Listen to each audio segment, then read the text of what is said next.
A ja danes nimajo nič moderatorja? Ja, nima. Ne vem. A kdo danes je moderator? Hiša literature, A ni moderatorja? A ja ni? Lepo pa to pa Čak, pa... Si hitro prevzel to vlogo. Čak, to pomeni bolj, da se nama ni treba skozi teku pogovarjati. A se ti znaš pogovarjati, čak je družina razen teku? Ja, s tabo se ne da, zato ker si lavzi tekač. Ne, res to vprašam. Ja, probi, poskus. Sem zdaj se pogovarjal o tebi, pa tvoje knjigi, pa o meni, pa o mojem teku, kam gre že na drugo. To moja knjiga. Knjiga me ne zanima. Bolj me zanima tvoja knjiga, ki si me tako lepo omenil. No, v bistvu zanimaš sam za sebe. V bistvu me zanima sam za sebe. In priznam, da prej sem šel knjigo prebrati. Sem šel gledati. Lahko sem nastavil, sem šel gledati, če sem kje omenil. No, sej, prej si knjigo, 4 minute potem, ko sem poslal file knjige, ne knjigo. Pa ni bilo 4 minute. Ne, 2 minute 27, ja, sam počasen si v tipkanju, ne. Je človek tipkal v browser svoje ime v knjigi, ne, in samo to je najdel noter, da je bil pač omenjen dvakrat, ne. To je vse, ne. In to je bil človek, način branja knjige, ki bolj te ne bi mogli predstaviti, po moje, ne. Da moram jaz voditi pogovor, kot avtor knjige. Sam. Ampak to mi daje več svobode. No, začel bom z lažjo. Vpraš se nekaj. Začel bom z lažjo. Všeč mi je. Vesel sem, da si danes tukaj z mano. To si zdaj sebe nagovoril, ne? Sem všeč. Drugega. Moram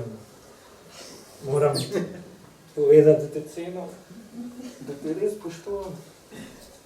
Res te spoštujem tvoje delo.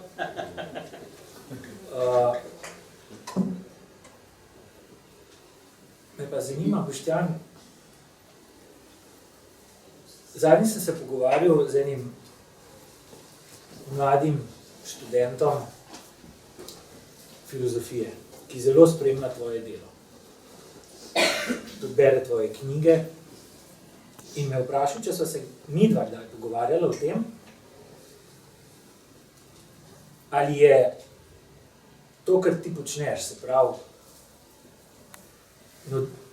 novinarstvo mednarodnih razsežnosti z hiperdodano vrednostjo, in to je novinarstvo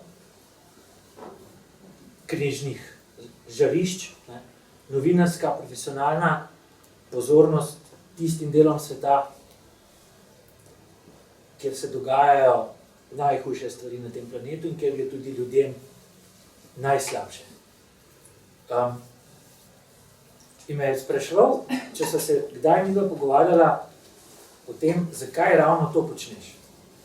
Zakaj, recimo, kot novinar ne razkrivaš, se ne odločiš razkrivati bede in tegob mnogih ljudi, ki živijo tukaj, v naši okolici, v tej majhni Sloveniji, in jim gre zelo slabo. In imajo bedna življenja, se jim dogajajo krivice, živijo mnogi tudi na način, ki človeku ni dostojen. In me vprašal, če so se kdaj pogovarjala o tem, zakaj hodiš tja dol, poročati o tisti bedi, zakaj to ne počneš, recimo, tukaj doma. Ker se je njemu zdel, in tudi meni se zdi, da v teh časih, recimo za razliko od časov 20-30 let nazaj, še v času skupne države in tako naprej, da je malo to vrstnega novinarstva. Da je tudi malo slovenskih novinarjev, ki bi se dan za dnem ukvarjali prav z razkrivanjem na eni strani bede slovenskega človeka, ljudi, ki živijo v tej državi, in na drugi strani za ustvarjanjem mostu med javnostjo, ki spremlja medije, in, kako bi rekel, malimi velikimi ljudmi. Tisti malimi ljudmi, ki pa res na plečih nosijo ta čas in to, kar se dogaja v tem času.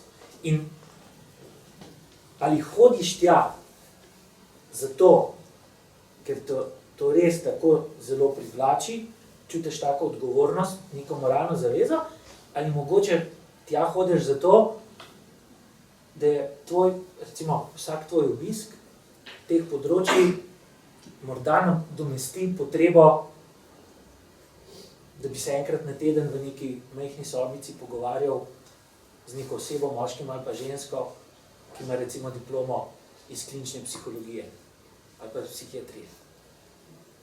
Ali to avtoterapija? Si vse povedal, kar je že zapovedati, ne? Se lahko greš, gledati doma, super gledati. Ne, 45 minut bo, ne? Pa bo prava. Lej, po linejah bom odgovoril, ne? Prva črtica, etnocentrizem je greh proti človeštvu. Druga črtica, bolečina in tragedija ima svojo hierarhijo in ni relativna. Tretja črtica, svoj žurnalizem sem začel tukaj in z istimi sredstvi, ki sem delal pred 15 leti, pa 17 socialne zgodbe v Sloveniji.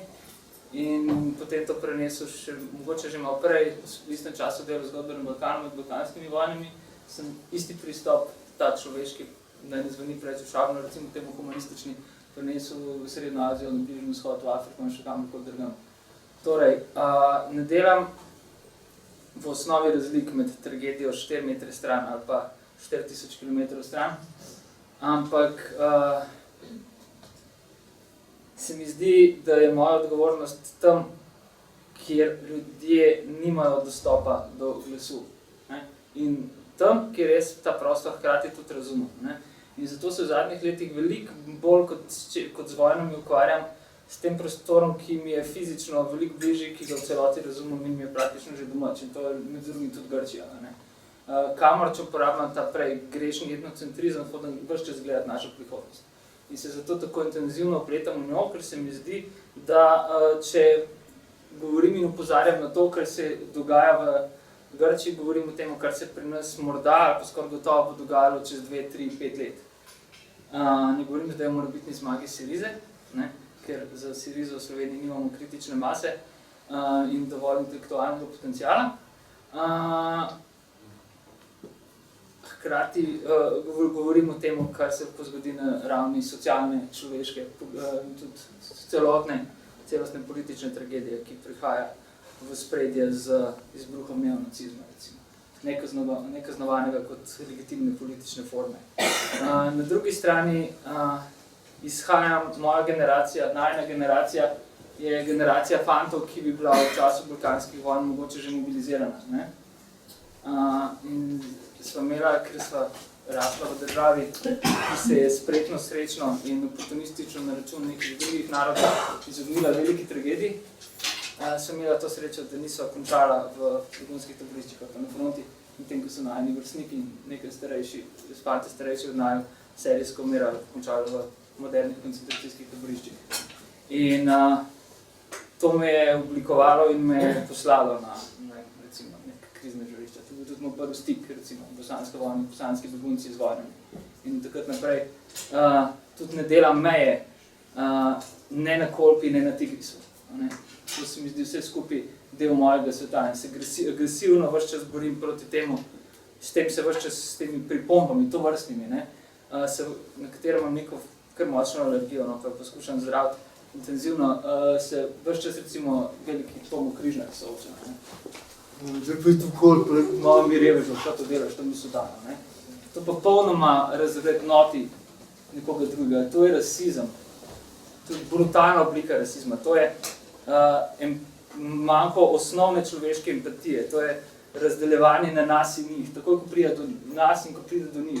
To se zdaj dogaja v tem, mi bomo zdaj za Grke plačevali, kaj? Mi in oni. Takoj ko pride do tega, je konec humanizma, je konec družbe, je konec skupnosti, je konec človeka. Čakaj, zdaj samo pogledam na uro, koliko časa si govoril. Dobro ti gre. Hitrejško, kot ste Ja, čeprav, ja. Čeprav je 3 vprašanje, pa smo zaključili ta dogodek. Ampak se klezem na mojih lokalcev, Ne, se ti bom zdaj postavil vprašanje, Pa jaz veš kaj, ne. dol grem nekaj sam pogledati, bom Brez izklej zlasti, zastavil. Vloškov. Ne, ti bom izklej zastavil, da... Kristjan, ne potrebujeva dramaturških vlog. Ja. to zato jih ti ne potrebuješ.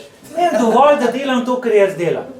Ti tečeš, rekel si, da tečeš zaradi sebe, Figo teče zaradi sebe, ker bolj izdaš knjigo, pa v medijih. Ne verjamem, da to dela zaradi sebe. Jaz to res delam zaradi sebe.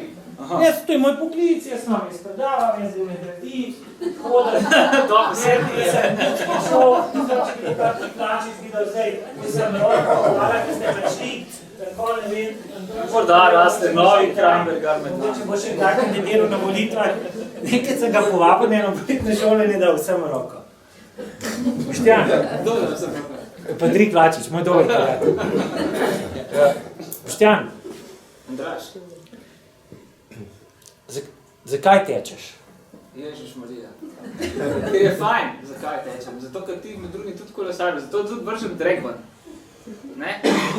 Zato tako je drugače pospešen prebavo.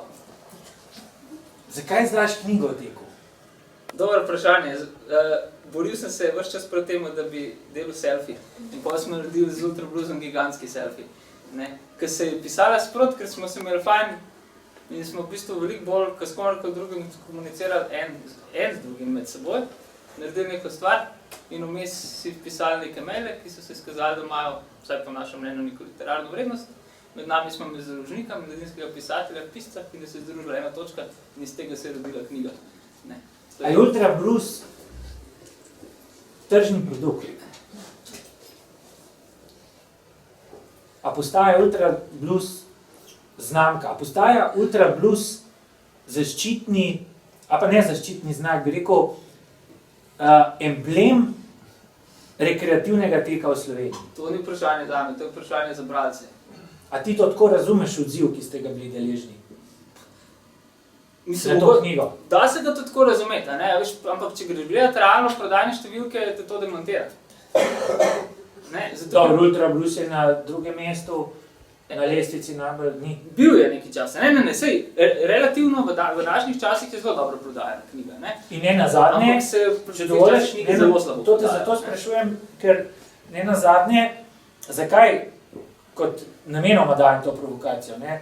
Spomnim se recimo, da tudi na nedavnem tem ljubljanskem maratonu, ne, je vaša knjiga na neki točki, mislim, da se je kot dodatna nagrada podeljevala tistim trem, ki so v svoji kategoriji zmagali. Ni bilo tako? Mislim, da na 21 km. Na 21. No, torej, sprašujem te, ali je spontano, slučajno prišlo do tega, da zdaj mnogi slovenski rekreativci Ultra Blues neposredno povezujejo značko slovenskega rekreativnega teka v Sloveniji, ali je bilo to načrtno?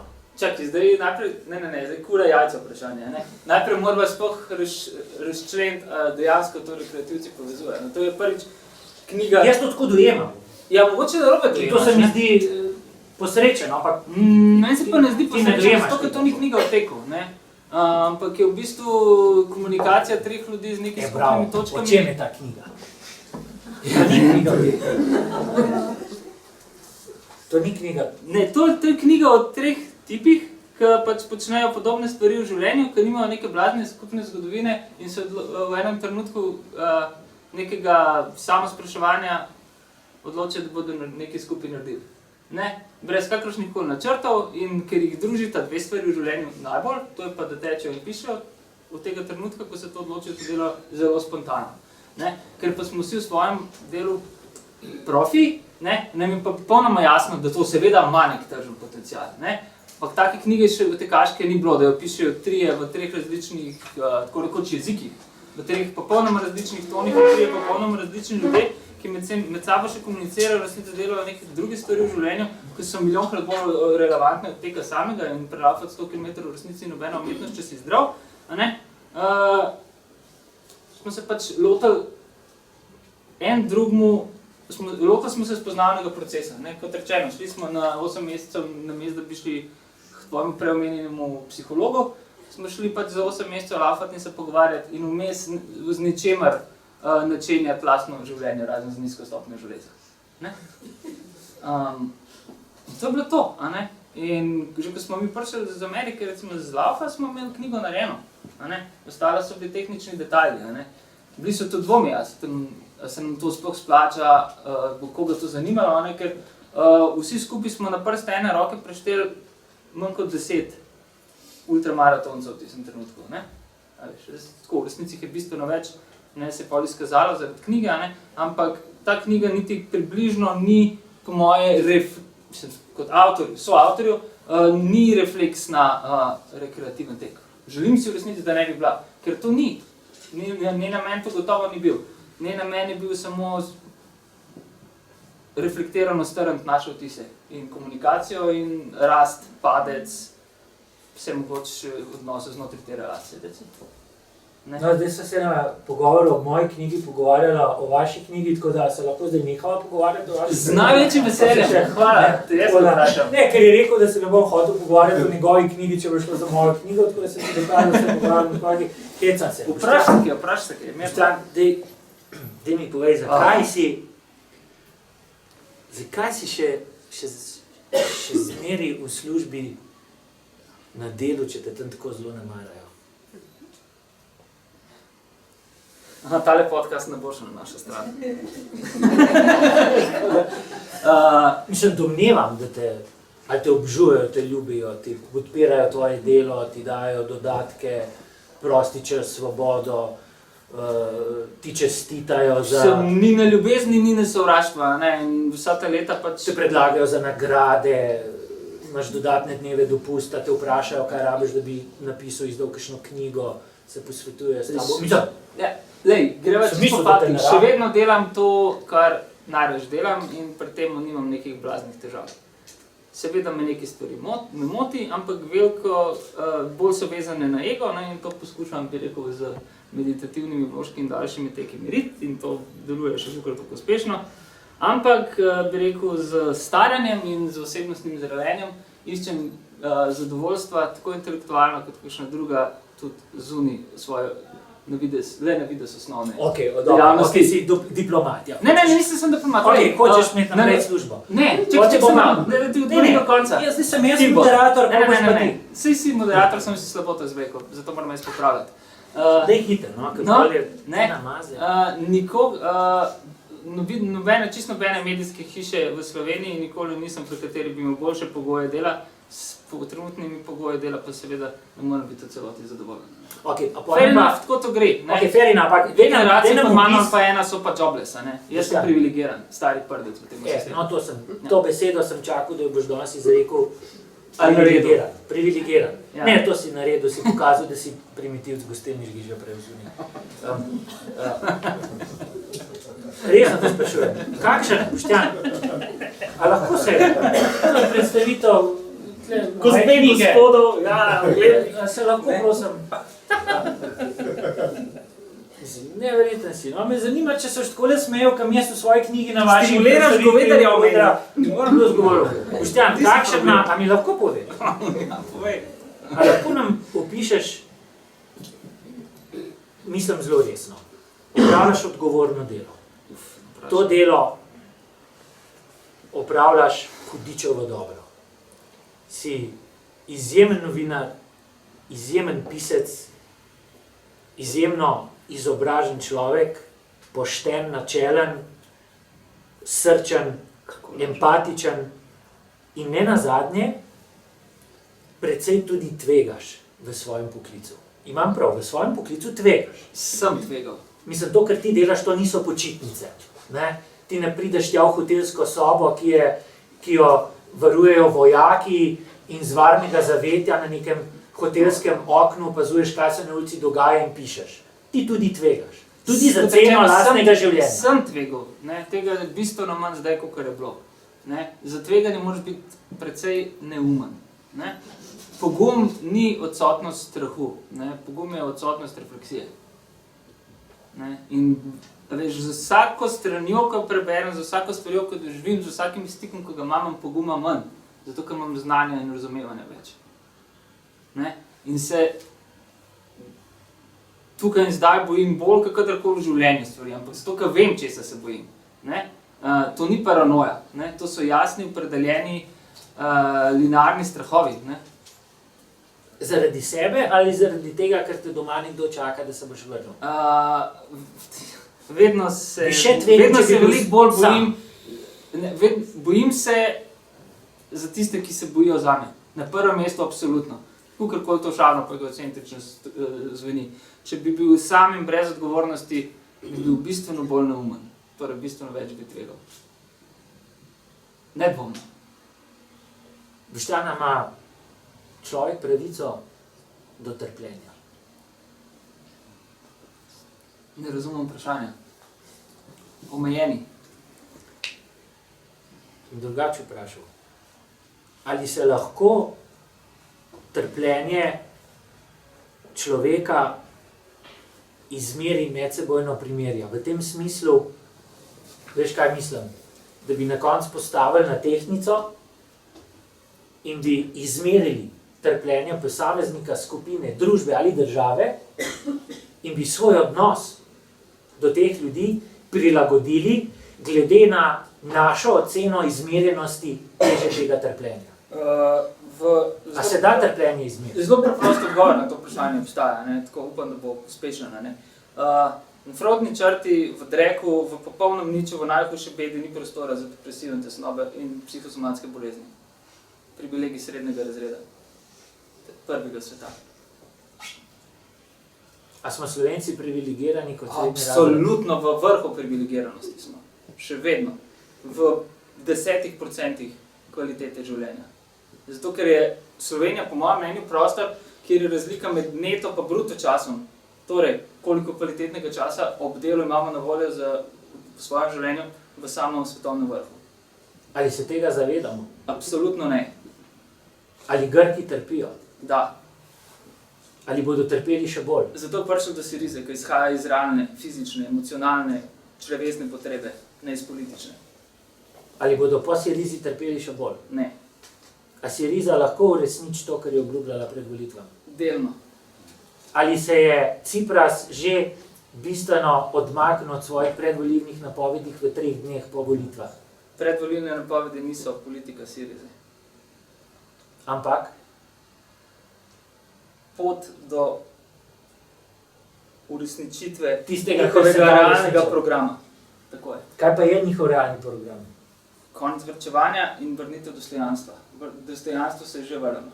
To so zelo abstraktni pojmi. Nikakor ne. Zelo fizični, zelo realni. A je nekdo, ki je nastopil na volitvah z obljubo, da tistega, kar zahteva Bruselj, ne bo izpolnil. In da ne misli vračati dolgov, ki jih ima za oderuške, in potem od tega odstopi in prilagodi retoriko po nekaj dneh in reče, pogovarjamo se samo še o načinu, kako bomo vrčevali te dolgove, ali je to že sodi pod kategorijo predvolilne laži, zavajanja volivcev. Če bi natančno spremljal predvolilno kampanjo Sirize, bi ugotovil, da dejansko tako neposrednih takih obljub sploh ni bilo. Govorilo se je o novih pogajanjih, v nesprejemanju obstoječih dolgov, nikakor pa ne v popolnem odpisu dolgov. Vsem je jasno, da je to. To je bila Siriza leta 2012. A je to tudi Grkom bilo jasno, ko so še ne volitvah? Seveda. Zakaj Seveda ne vsem, večjemu delu pa, predvsem s tistimi, s katerimi se jaz pogovarjam. Sirizo se ni volilo zaradi predvolilnega programa. Glas za Sirizo je bil glas proti strahu in glas za dostojanstvo. Če bi pisal knjigo o Grčiji, o čem bi pisal? Pišem knjigo o Grčiji. Pišeš knjigo o Grčiji? Pa te lahko vprašam vseeno, o čem pišeš? Pišem o temu... S kakšnim namenom pišeš to knjigo? Da boš Slovencom razjasnil, da je njihova prevladujoča... Ambicija je ne samo Slovencem. Aha, v angleščini. Oboje. Za mednarodni svet. Računam na to, ja. A je moja predstava pravilna, da se mi zdi, da ima velika večina Slovencov, veliko večino Grkov za abnormalno lene ljudi? Absolutno pravilna. Iz kje to izhaja? Iz enoumja, lenobe in diktature, negativne selekcije v medijih. ena gospa mi je napisala na Facebook, da sicer zelo rada bere tvoje knjige, da pa ne razume, kako te ne zmoti, ko se peleš čez Grčijo in vidiš ogromne plantaže oljk, ki so neobrane in njihov lastnik sedi v krčmi in pije bevando. Kakšna je to percepcija Grčije? Ne vem, to bi sam 3 pihce dal, nima kaj reči na to. Neobranih plantaž oljk je ogromno tudi na Zahodnem bregu, zato ker Palestinci ne morejo obirati. A se v Sloveniji lahko zgodi Siriza? Ne, ne more. Zato, ker nimamo političnega potenciala, ali zato, ker Slovenci kot nacija, kot volilno telo niso sposobni volilno ustvariti Sirize? Siriza je na prvem mestu otrok krize, ne? In otrok varčevalne politike in otrok nove Evrope. Tako kot so na drugi strani, grobo rečeno, novi neonacisti, posledica te Evrope. Ne? Hkrati je ta Siriza nastala iz med 12, včasih lahko računamo tudi 15 različnih gibanj in majhnih strank. Ne? Po letu 2009 je počasi začela rasti in v letu 2012 doživela svoj vrhunec, takrat, ko so tudi tukaj se je pojavil drugi varčevalni memorandum in je bilo jasno, da je vse skupaj malo. Ta ista Siriza je gledala od blizu, živela od blizu trohnenje lastne države na vseh ravneh. Gledala je, kako je prišlo do tega, da tretjina od osnovnošolskih otrok v šolah odlačnih, da upokojenci zapuščajo stanovanja, v katerih več ne morejo živeti in živijo na ulicah, da si velik del ljudi, skoraj 1 milijon Gorkov, ne more privoščiti niti osnovnega zdravstvenega zavarovanja in lahko umirajo tudi zelo preprostih bolezni, da so polne jušne kuhinje, da se v državi nekaznovano obračunava s priseljenci kot zadnjimi smetmi, da se jih trpa v moderna koncentracijska taborišča in tako naprej. To je z nami popolnoma neprimerljivo. Torej je izhajala iz realne tragedije, ne iz, ne bom rekel, polne mišljene, ampak ko se je v letih 2010, 2011, 2012 in do sredine leta 2013, ko so se ulični protesti umirili zaradi tega, ker je ulični potencial zamrl in se travma obrnila in agresija navznoter in se je povečalo število psihičnih obolenj in predvsem samomorov, ko se je te protesti so bili absolutno drugačni. Tam so ljudje bili ves čas podloženi brutalnemu policijskemu nasilju. Pri nas praktično tega nismo videli in so protesti trajali v resnici nekaj tednov. Ne da pomanjšujem kakorkoli slovenske ostaje, ampak so z grškimi po intenzivnosti pomoči in po razlogih na 2,4%.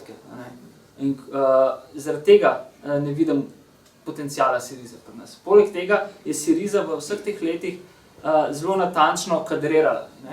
In kadrirala je na način, da je okoli sebe zbrala v ožjem krogu neomadeževane, javne, angažirane družbene intelektualce absolutno prvega svetovnega razreda. Od Janisa Varoufakisa, ki je zdaj postal pop zvezdnik čez noč, za tisti, ki ga prej niso poznali, tisti, ki ga prej niso poznali, si zdaj zaslužijo, da razumejo, kaj govori, do Kostasa Lapavicasa, velikana moderne ekonomije in socialno-družbene teorije, do Kostasa Dozinasa, enega najbolj vplivnih mediteranskih filozofov nove dobe. Zbrali so vrhunski kader, ki je znal tukaj in zdaj interpretirati družbo, čas, prostor in tudi, kar je ekstremno pomembno, ekonomijo. In to ne izključno in samo z ekonomskimi koncepti 19. stoletja, ki so težko prilagodljivi, ampak lahko jih je pa mogoče interpretirati v 21. stoletju. Ne, z modernizirano teorijo uporabno v praksi. Zato jim zaupam. Nočem zdaj zveneti kot neka apologeta pa navijač Sirize, ampak me neskončno veseli, da se je na levem spektru evropske politike pojavilo nekaj, kar vsaj kratkoročno gotovo kredibilno, kar ni okuženo z jebiga, če treba reči, hudo jamo, tako ali drugače. Levica, končna levica, ki je brez zgodovinskega greha. In to mi je privlačno, moram reči. V Sloveniji ne vidim ničesar tudi približno podobnega. In tudi jaz tega ne vidim in to me, ne vem, a me žalosti, a me celo malo jezi. To, kar si zdaj rekel, jaz razumem kot preambulo nekega virtualnega, filozofskega, političnega programa za naslednjih 10 let, ki se mi zdi pa v tem času v Sloveniji neuresničljiv iz podobnih razlogov, kot si jih navedel. In tudi neka moja izkušnja ni prav bogata, ampak jaz sem približno pred 3 leti sem na neki točki še zelo romantičnega in naivnega razmišljanja poskusil vzpostaviti kontakte z ljudmi, mlajše generacije, ki sem jih v javnem prostoru prepoznal kot suverene, prepričljive slovenske intelektualce. In sem si zadal eno zelo nečimrno, narcisoidno, omnipotentno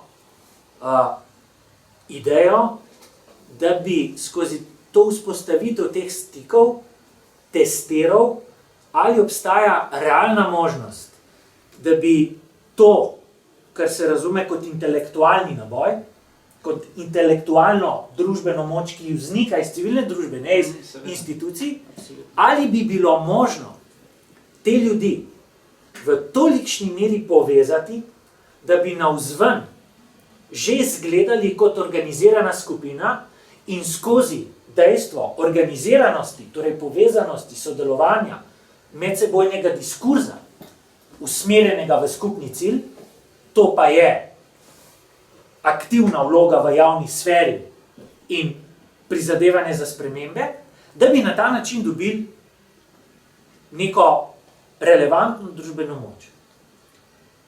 In sem zelo hitro pristal na trdnih tleh in se je v meni ukrepil občutek, ali pa občutek zavedanje, da tudi tisti, ki sem jih prepoznaval v javnem prostoru in so dajali videz aktivnih premišljevalcev aktualnih družbenih problemov in aktivnih prizadevanj za spremembe, da se umaknejo ali pa se ne odzovejo v tistem trenutku, ko bi bilo treba stopiti en korak naprej. In ta korak naprej je korak v večjo stopnjo, kaj večjo stopnjo? V začetek medsebojnega sodelovanja na organiziran način. Torej, da raje delujejo individualno, samostojno, kot osamljeni jezdici, en član, tukaj eno predavanje tam, neka mehna debatna skupinica, nek krožek, mogoče kakšna revija, kjer se izmenjuje največ 5-6 enih in istih avtorjev, tisto sekundo, ko pa naj bi to preraslo v skupinsko povezanost, ki bi dobila tudi organizirano obliko, tisto sekundo se pa potegnejo nazaj. In sem se začel spraševati, zakaj je tako. Poskusil sem si zadeve razložiti psihološko, psihoanalitsko, v to rajš ne grem, ker je moje znanje premehno, imam neko idejo. V glavnem v meni se je utrdil občutek, da ti ljudje, ki so naša intelektualna moč, v tem trenutku še vedno raje sami v svojem okolju počnejo svoje stvari, ki jih samo včasih pokažejo javnosti, kot pa da bi stopili en ali pa 2 koraka naprej in bi se začeli ukvarjati z organizirano obliko svojega javnega dela. A je moja predstava zgrešena? Samo vprašanje, zakaj je tako? Torej je tako, se strinjaš, da je tako. Nesporno je tako. Imam tudi 100% odgovor, zakaj je tako. Povej, zakaj je tako. Ne, ti si pametnejši od mene. Ne, jaz sem izkušenejši od tebe, ti si pa blazno bister. Ti prvo povej, pa bom jaz pa tako malo pater v svoj milje odgovor. Ne vem, če še tečeš hitrejši od mene, to pa... Ne tečem, hitro si pa zikar. Lepo tečeš, ja, lepo tečeš. Sej to je to. Se pa zdi, da se mogoče za mano včasih malo bolj kadi, kot za s tabo. Ampak dobro, to se to. To je stvar prevalnih Ja, moment. to je stvar, zdaj ne boš, ne, ampak ne moreš. Jaz če najbolj zaboli, sam si pa primitiv, res. Neverjetno povedal, pa to je neverjetno. No, glavno, ti povej. No, povej. Ne, zakaj je tako? Ne, ti si zdetektiral problem, razlogov zanj nisi, ne? Alo, kdo je moderator tukaj? Ja, ni ga, oba sva. A boš odgovoril? Bom pa, ko ti, da vidim. Ne, da slišam to. Ne vem jaz. A odgovorim jaz namesto vas? Ne. Dajte vi. No, on ne ve, on se dela pametnega, ampak ne ve. Ne? Tako, kot se je delo, da teče v Zionu, pa ni tekel. Tekel je v studiu, vi pa ta stari, tam nekaj, tako kot oni Američani, ki so rekli, so bili na Luni. To so te bleferi. Zahodna Sahara. Se slika, zdaj se že pol leta slika. Kaj se pa če slika? Zakaj Ja, zdaj povejte. vsi delujejo kot posamezniki, Ja. kot pa v organizirani skupnosti, to je zaradi tega, ker je človeška naravnanost še vedno naravnana na samega sebe, ker nas v šolskem procesu niso naučili na prav način razumevanja delovanja timskega dela, ker nažalost v Sloveniji se tudi na vseh delovnih mestih lahko opazi to, da se vsak bori za svoj stol, namesto da bi vsi skupaj delali za skupno dobro. In ker v Sloveniji nažalost smo še tako premalo izkušeni, da tisti, ki prihajamo iz delovnimi izkušnjami iz tujine, smo nad vse šokirani nad sploh funkcioniranjem mladine, in ker če je skupina, potem ta skupina mora izglasovati nekoga, in ker je to potem ponavadi skupina samih pametnih, bi vsi radi bili vodje, ne?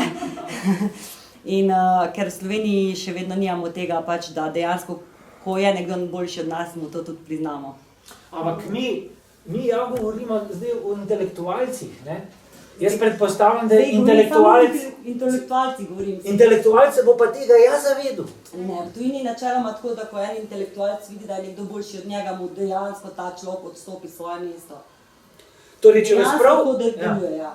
To funkcionira. če vas prav razumem, potem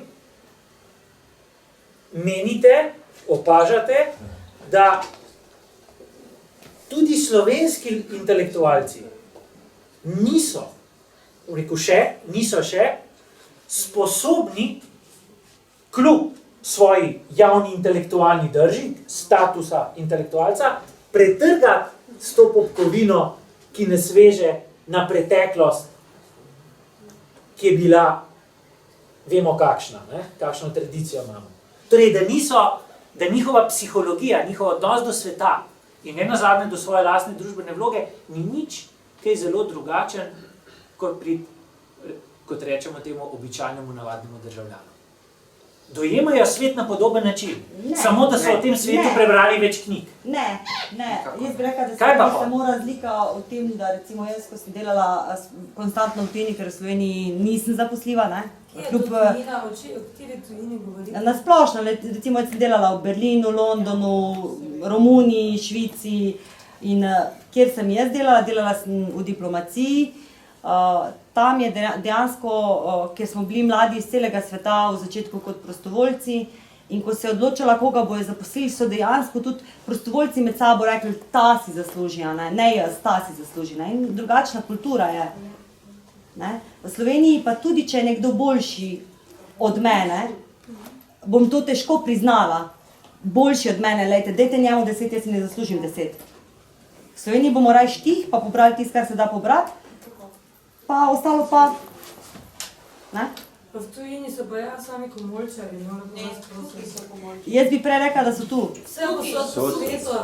Zakaj pa je v bistvu svet v takem problematičnem stanju duhovnem in vsakršnem? Če pa je v tujini tako vse super, tu pa je vse narobe. Če je to vprašanje namenjeno meni, bi jaz odgovorila, da to vprašanje morate postaviti enemu duhovniku z vrstoletnimi izkušnjami, katerih jaz nimam.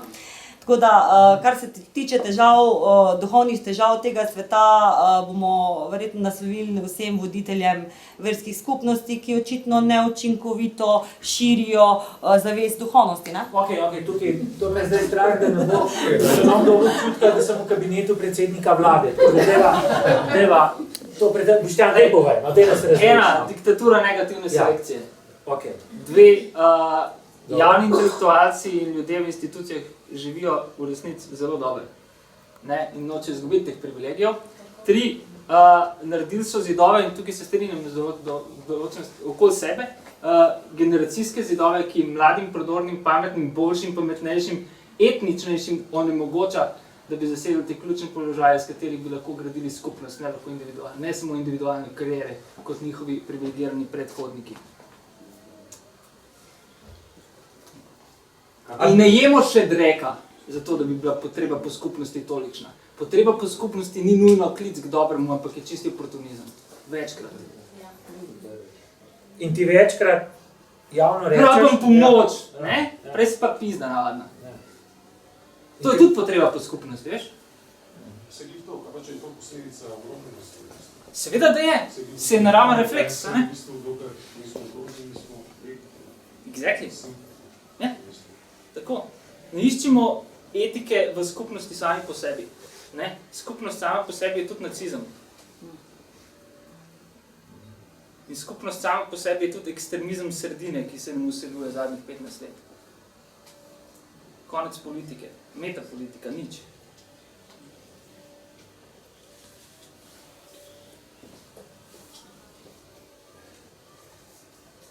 Razmišljal sem. In?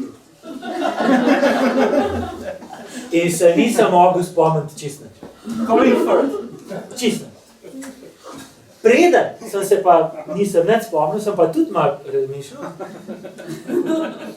In se mi je zazdel nekaj spet skrajno butastega.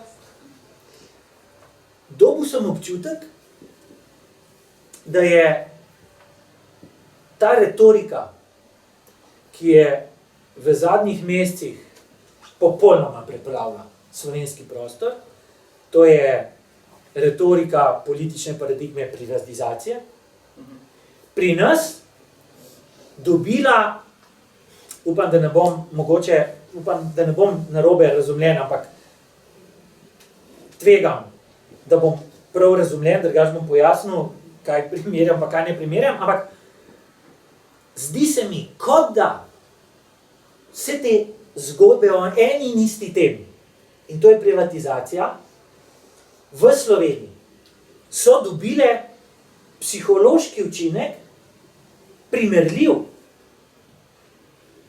z novo francosko, zdaj z novo evropsko in z ameriško vojno proti terorju. Popolna preusmeritev pozornosti. Kot da nič drugega v slovenskem prostoru več ne obstaja, kot da ti državljani, slovenski in tujci, za katere sploh ne poskrbimo na human, etičen, pravno pravilen način, torej, kot da za slovenske državljanke in državljane ne bi bilo nič drugega, vsaj malo približno toliko pomembno, kot vprašanje privatizacije. Kot da bi bilo življenje vsakega Slovenca in Slovenke neposredno odvisno od privatizacije. Kot da bi bil življenjski standard, kulturna umika, šolska politika, vse, kar obstaja v tej naciji, neposredno odvisno od privatizacije nekih 15 podjetij.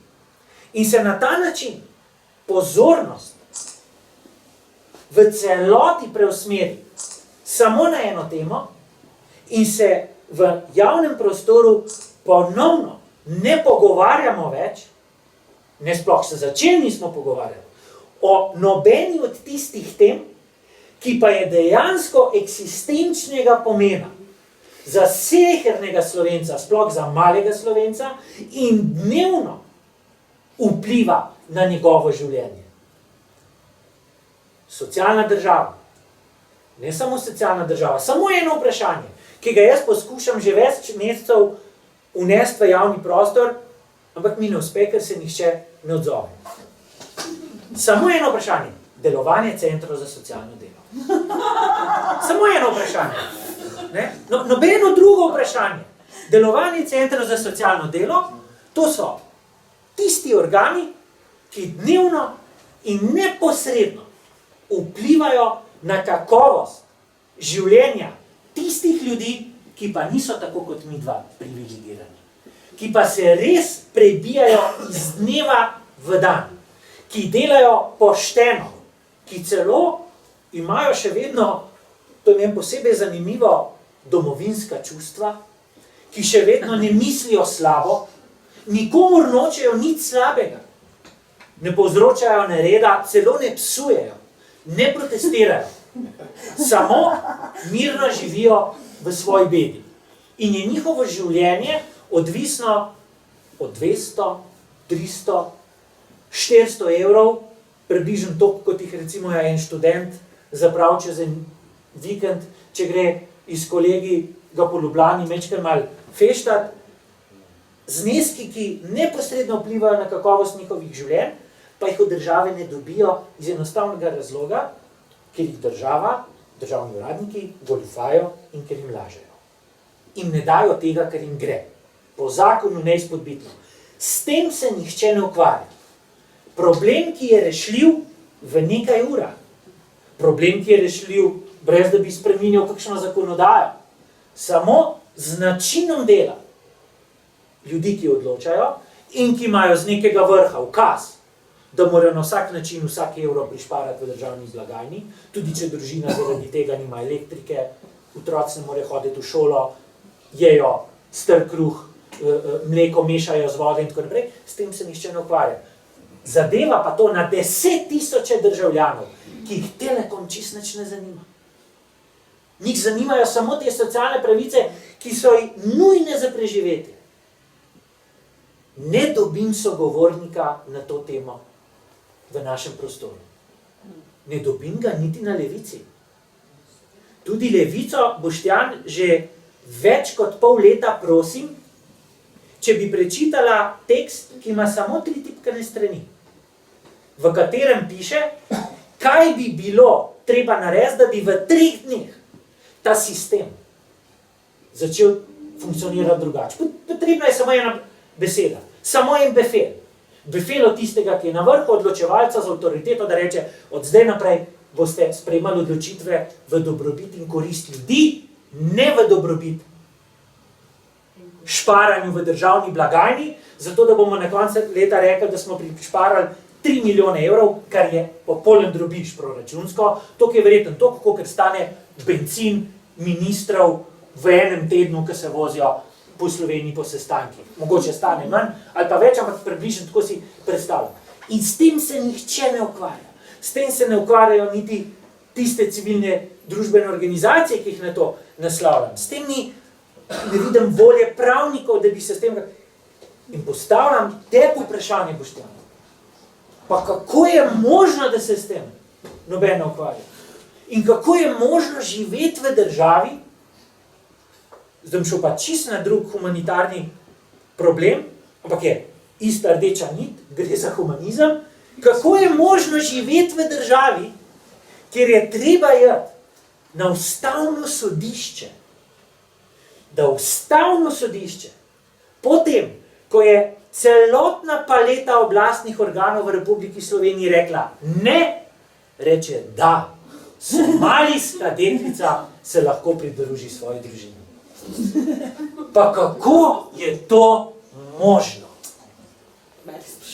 Ne, vse sprašujem, ker jaz tega ne razumem in se ne znam o tem več racionalno pogovarjati. Ker ne vem, s kom se pogovarjam, ne vem, koga prepričujem. Ne? Recimo medijski prostor. Zdaj sem jo opazil novinarka RTV Slovenija Aleksandra Dežman. Če Aleksandra Dežman ne bi občasno, ko je urednik to dovoli, v javni prostor unesla tovrstne zgodbe, slovenska javnost, ta privilegirana, ne bi vedela, da obstaja.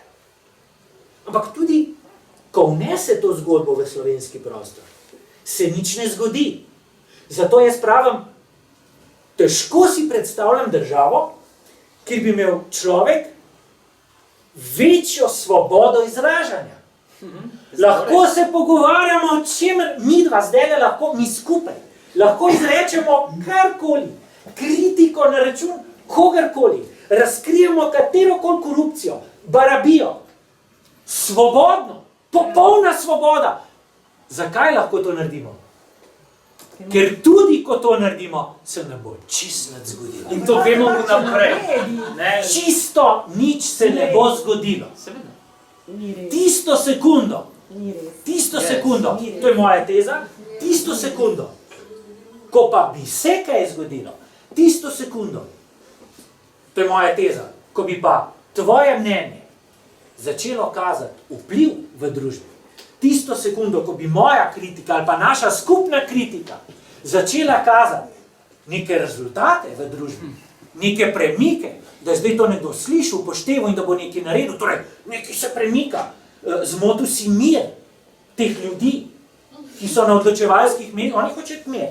Oni hočejo imeti mir. Si zmotil mir. Trdim, da tisto sekundo v tej državi ne bi bilo več nikakršne svobode izražanja. Ali se močno motim? Mislim, da to sploh ni vprašanje svobode izražanja. Ne, veš, tako, pa moram pa dati primer somalijske deklice je zelo pomemben, ne?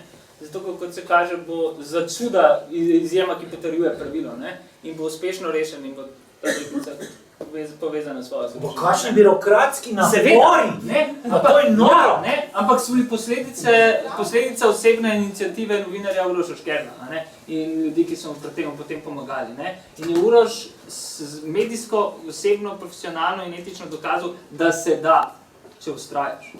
Ne glede na vse, seveda z neko dozo medijskega vpliva in bi rekel, neke vrste moči na neke vrste podlage. Ne govorimo o ljudeh, ki so popolnoma brez stika z oblastmi, z nosilci moči in tako naprej. Ampak nekatere stvari se preprosto da narediti. To smo dokazali tudi v nekem drugem primeru v preteklosti. Če pri temu ustrajaš. Ampak to so vedno in samo posamični primeri v boju proti sistemu, ki sam po sebi je neoprijemljiv, zato ga ne predstavljajo določeni ljudje, ne? Ampak je pa vrhunsko birokratsko do v bistvu tako spolitiziran, da sploh ne deluje več za ljudi, ampak deluje zelo, kako bi rekel, kanibalistično sam zase in se prehranjuje z dušami. Ne? In se zdi, kot da več ne upravljajo ljudje. Zdi se, da deluje izven sistema samega, da je močnejši od sistema samega, da je nadsistem. To je problem kot opazovalca v družbi. Da ga sploh ne moreš prijeti za jajca, za glavo, za noge. Da to ni človek z imenom in priimkom, to niso ljudje z imenom in priimkom. Da je to v bistvu neka iluzija. Tukaj se pojavlja to ideja, da je, ne vem, si lahko prvošiš in rečeš vse. Ker praktično tega sistema sploh ne zanima več, kaj imaš za povedati, kaj si misliš, kdo je skorumpiran. Ker to njega nikakor ne prizadeva več. On deluje sam od sebe, on se je osvobodil od etike. On se je osvobodil od v hudih narekovajih dobrega. Deluje post-evolucijsko, ali pa še huje, kot končni produkt evolucije. Nekdo, ki je osvobojen vseh skrbi. Nekdo, ki se mu ni več treba varovati pred ničemer, ker se zaveda svoje omni moči. Deluje tako rekoč kot izraelska vojska. Zakaj pol midva delava še zdravni, ne z vojaki, z nevidnimi. Boštjan, zakaj delava pol to, kar delava? Zato, ker si nočeva priznati poraza, po moje.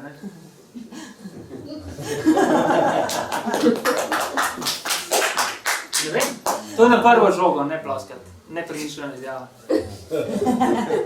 Ja, ampak je če je tako, to ima potem veliko prav z egom, ne? Ja, lej, sam sva oba tudi športnika, po moje, ne? Veš, valjda, da se boš 93 minuti pri 0,2, ampak nič več kot 0,2, metu pod noge in na pionerski tekmi, teko zlo. Mene skozi sprašujejo, če se splača. In jaz na to vprašanje ne znam več odgovoriti. Jaz pa, absolutno vse. Ni lepšega kot živeti s čisto vestjo. Da si naredil vse, kar je bilo mogoče. Je to prav odgovor? Upam. Ampak vsem bom šel po noč laufati za 2 ure. Sam ne bi spet kakšne knjige o tem Ne izdajal. bom obljubam vsaj 2 letne. Slik svojih gledal, pa da čisto vsakič, ko greš laufati, tudi ni treba selfije delati na Saj ne Facebooku, vsakič, no. pol Pa to ne, pa po 6. Vsakič, ko gre laufat, moramo vsi videti, pa si šel pač laufat. Pa kaj pa, če si šel laufat? En laufat, pa sam laufi. Saj to delam. Pa moraš skozi tam slike objavljati, da si šel laufat. Kako ti bom zbral selekcijo tvojih kolesarskih slik? Res so blagih erekcij ob rumenih in roza štirih. Prema tome,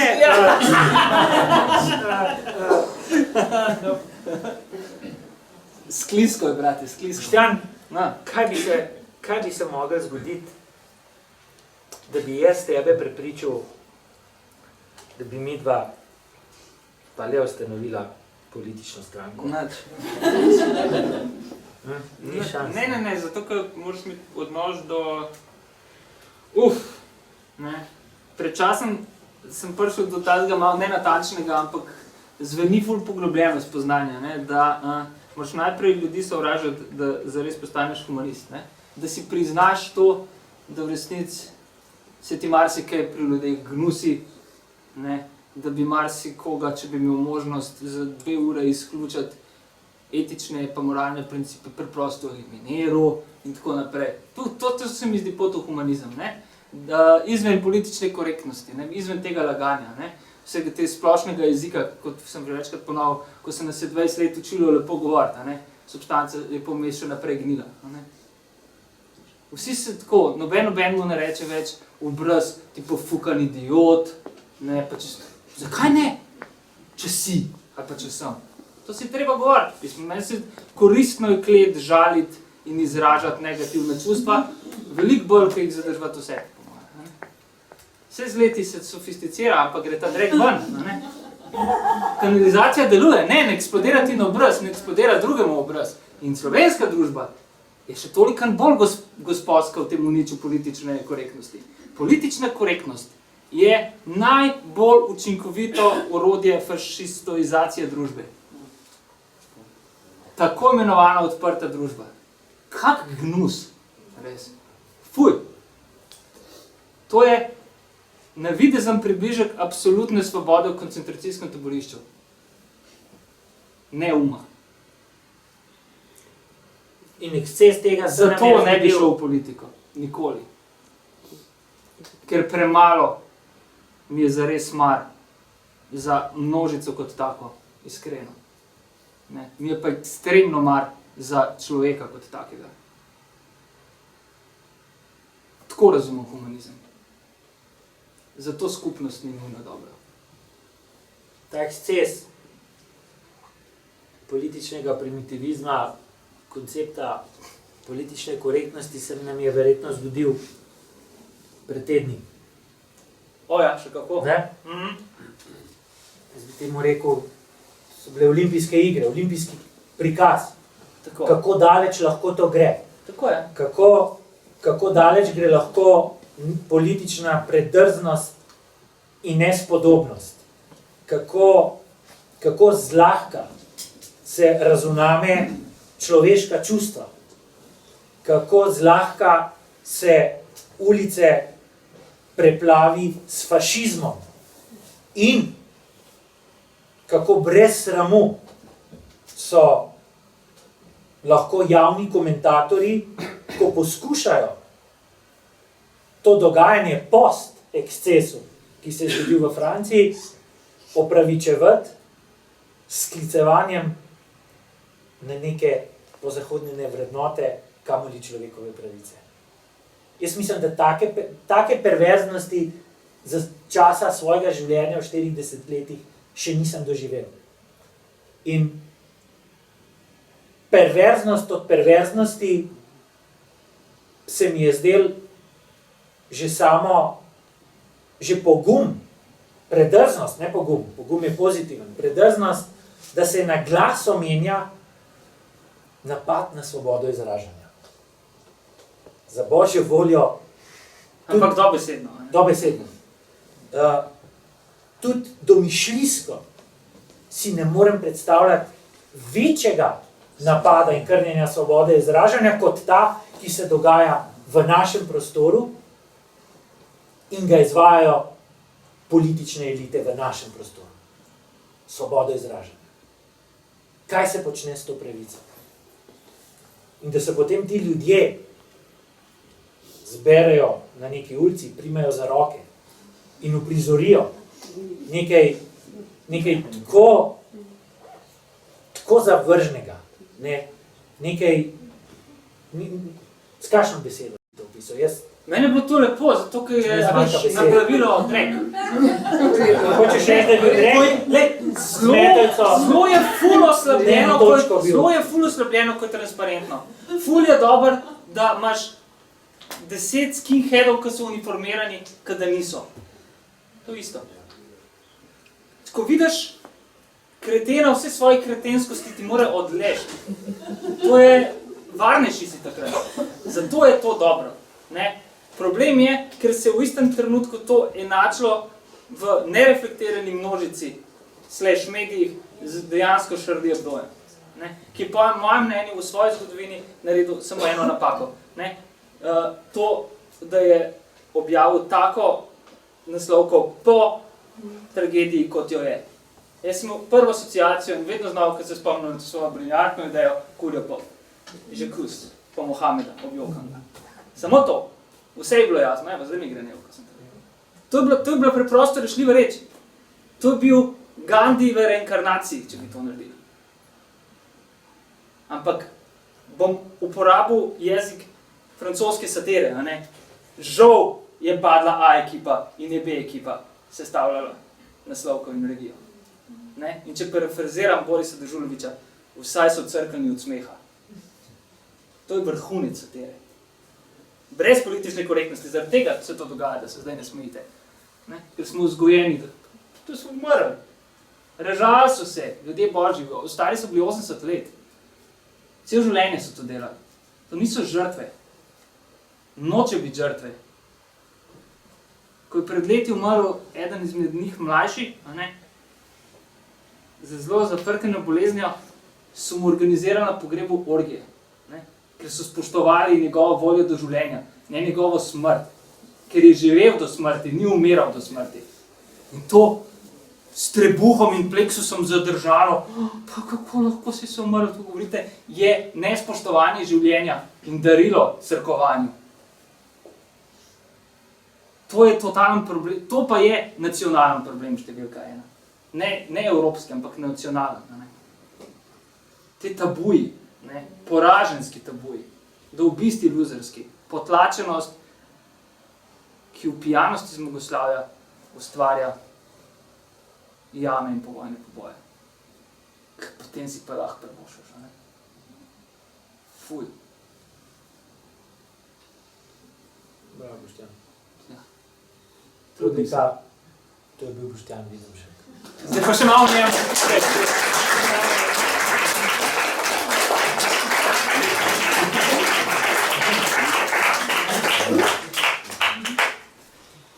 Zdaj si končal, kaj? Jaz sem končal. Jaz sem dobil 200 € za 1 uro. Aha, se go da, gledam za tem. Pustiva ljudi, grejo domov, da grejo gledati Super G. Se ti zdi, da si spravil na del okove? A še bi se pogovarjali? Ne, me zanima par stvari. Vi bi še pogovarjali? Dajte nam še 12 minut. Ja. Nekaj zdaj pride slabši del, dolgočasno. Jaz bom postavil zdaj pride ta del, ki ga je organizator naročil, da se ljudi zganja, da čim prej gre. Ta del pride zdaj. No, še enkrat, si spravil na del okove, se ti zdi, da ne moreš, da imaš napačna orodja za delovanje v družbi. Dej, da natočamo odgovarji. Jaz vam tebe res, kako ti mene čitaš. To si me, torej prisežem, dolg se že nisva videla. Dolg se že nisva videla, nisva se imela pogovarjati časa, ampak vprašal si me točno, mislim, da sem zaljubljen vate, ti že tako povem, da nisi moj tip. Mogoče, če bi malo, no, pustimo to, robo pa to, ampak Boštjan, prav želel sem si, da bi me kdo to vprašal. Evo, in namestili smo. Ja. Na neki točki, mogoče to ne bi smel javno priznati, ampak težko lažem, se moram res potruditi, znam sicer bleferati, ampak mi slej, ko prej pade koncentracija. Na neki točki mi je postala muka od tega, da pač me ljudje prijazno in dobronamerno in dobroverno in upravičeno pa vendarle naslavljajo kot pravnika, kot predstavnika pravne stroke. In sem prišel do neke točke, ko vse manj želim biti pravnik, oziroma ko vse manj želim javno nastopati kot predstavnik pravne stroke, če tudi se zavedam, da govorimo o vprašanjih, o katerih velika večina drugih pravnikov ne govori, ali pa morda celo o kakšnem vprašanju, ki sicer ne bi prišel makar na agendo, niti v javni prostor. Da, še kako se mi zdi. Zdi se mi, pogojno seveda, ne v intelektualno-filozofskem smislu. Titula, poklicni naziv, poklic sam, seveda je lahko kvečemu alibi, za katerega se človek skrije in reče, o drugih stvareh pa nočem govoriti, jaz sem predstavnik neke stroke. Lahko je alibi. Biti predstavnik neke stroke ni naravna biološka ovira, da se ne bi mogel kjerkoli, kadarkoli, s komerkoli pogovarjati o čemerkoli.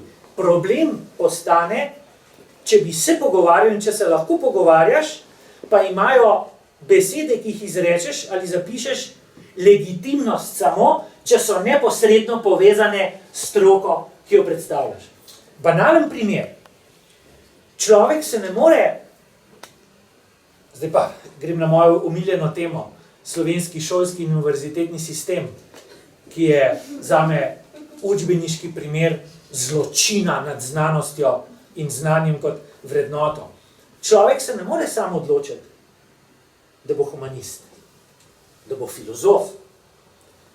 O tem, ali bo humanist, ali filozof in ali bo kot tak prepoznan, odločajo ravno tako uradniki, podobno kot tisti uradniki, ki odločajo, če boš dobil gradbeno dovoljenje za prizidek garaže, kamor boš spravil svoj 30.000 evrov star Mercedes, ki ga zaenkrat še uspešno skrivaš pred javnostjo, ampak to ti ne bo več ratval. Torej, človek se danes, tudi ko gre za njegovo intelektualno, miselno identiteto, ne more sam odločiti, kaj bo njegova identiteta, tudi o tem odločajo uradniki. Jaz sem recimo mislil, da sem 15 let pravni filozof. Sem izključno samo pravnik. Zato, ker v obrazcu ARRS, ki je zame zločinska institucija, pa niti dobro, deloma sama kriva, deloma ne, piše, da sem pravnik. In če v tem obrazcu piše, da sem pravnik, potem je vse tisto, kar sproduciram v javnem prostoru v kakršnemkoli obliki pravo. Če od tega odstopi, se razveljavi kot nično, neobstoječe. V tem smislu, v smislu ujetosti, v absolutno prevladujočo, ne samo neoliberalno tržno logiko, ampak v prevladujočo miselnost, v prevladujoč odnos do življenja v smislu misliti življenje uradniško skozi tabele in obrazce, se počutim, kot da imam okrog vratu zanko, ki me močno zateguje. Izven javnega prostora, v svoji zasebnosti, se počutim popolnoma svoboden. Razmišljam o tem, kako bi to dvoje združil. Zaenkrat je edino sredstvo, učinkovito na kratek rok, ki mi je prišlo na misel to, da se za svojo drugačno ali pa razširjeno javno identiteto borim z istimi urodi. To je za uradniškimi prijemi. Zato sem klical kolegico, sodelavko, ki dela v referatu na univerzi in jo prosil, če na črtico nekega ARRS obrazca, kjer piše pravnik, ker piše pravo, napiše še filozofija. Ona je to zelo uspešno naredila. En teden sem bil filozof. Po enem tednu je nekdo, ki ima to pristojnost, na tej agenciji to zbrisal. In me je obsodil svojo presojo na biti pravnik. Tako kot je moja avtorska dela, ki so pravno-filozofska, obsodil na to, da ne morajo biti filozofska, lahko so samo pravna. In s tem seveda bistveno vpliva tudi na mojo eksistenco. To zdaj ni več problem samo autorefleksije, občutka, potreb ali želja v smislu javne identitete. Tukaj gre za eksistenčna življenjska vprašanja. Na koncu zaradi take poteze recimo se lahko zgodi, da človek v službi ne more biti izvoljen v nek akademski naziv, ki mi omogoča to službo ohraniti, dobiti plačo, v predavalnico predavati in tako naprej. Počutim se na ta način ujetega v mali Excel obrazec. In tako tudi dojemam svoje institucionalno življenje. In nimam formule, kako to preseči v javnem prostoru. Ampak v svoji generaciji plus minus recimo 7 let pa pol, 7 redkih izpostavljenih javnih intelektualcev, ta izumirajoči žanr bivansko opredeljujoči, a ne? Še vedno, ne? In si obviously prepoznaven, ne? Tle so i tako vsi sredi tebe. Ne, ti si podkupil pol. Okay, Ne. Na nek način to še vedno deluje, ne? Še vedno se te objavlja, ne? Očitno se te posluša, se te bere, se te jemne sorazmerno resno, ne? Kolikor je to mogoče. Ima tudi dole drugače. No. Zadnjih te na balkone pozdravite nam šampione, ampak ja, ne? Očitno... Vidiš, jaz tega ne vidim tako, Boštjan, ne? A je premalo, bi več bil prisoten javnosti. Ne, res, me zanima. Super si postavil vprašanje. Ni vprašanje tega. Torej, ja, rekel si, a bi bil rad več prisoten v javnosti. Ne. Udejanjen, torej, učinkovit. Jaz bi bil, torej jaz sem narcisoiden. Aha. In jaz sem, včasih sem, v primerjavi s tabo sem čista nula, ampak sem ultra narcisoiden, ne? Torej, določeno mero javne izpostavljenosti in prepoznavnosti potrebujem ne zato, da se dobro počutim zjutraj, ko si umijem zobe, ampak zato, ker razumem tudi to kot enega od vatlov merjenja učinka mojega dela. Jaz bi vse to takoj zamenil za popolno anonimnost, če bi v popolni anonimnosti lahko dosegel uresničitev tistih idej in stališč, za katere v trenutku dam življenje. Povej, takoj. To je pa to, o čemer sva že govorila in o čemer pišem v svojih delih. Živeti v družbi, ki spoštuje človekovo dostojanstvo. V družbi, kjer veljajo vsaj minimalni standardi pravnosti in pravičnosti. V družbi, kjer govorenje o socialnih pravicah in socialni državi ne postaja ekscentrična eksotika. V družbi, kjer se človeku ni treba krčevito boriti z birokratskimi aparati za tisto, kar tudi ti birokratski aparati že na začetku vedo, da mu gre in da mu pripada, ampak mu tega vsem ne dajo. Zato, da bi lahko živel v taki družbi. Da v trenutku, ne vse, kar posedujem, ker ne posedujem tako rekoč ničesar, ampak da v trenutku vse, kar sem ne naredil, ker naredil nisem nič, vse, kar sem želel narediti in kar bi rad naredil, pa mi ne uspe. V trenutku dam to. In sem prišel do točke, tudi to vam brez problema razkrijem, da sem se začel spraševati, kaj naj naredim.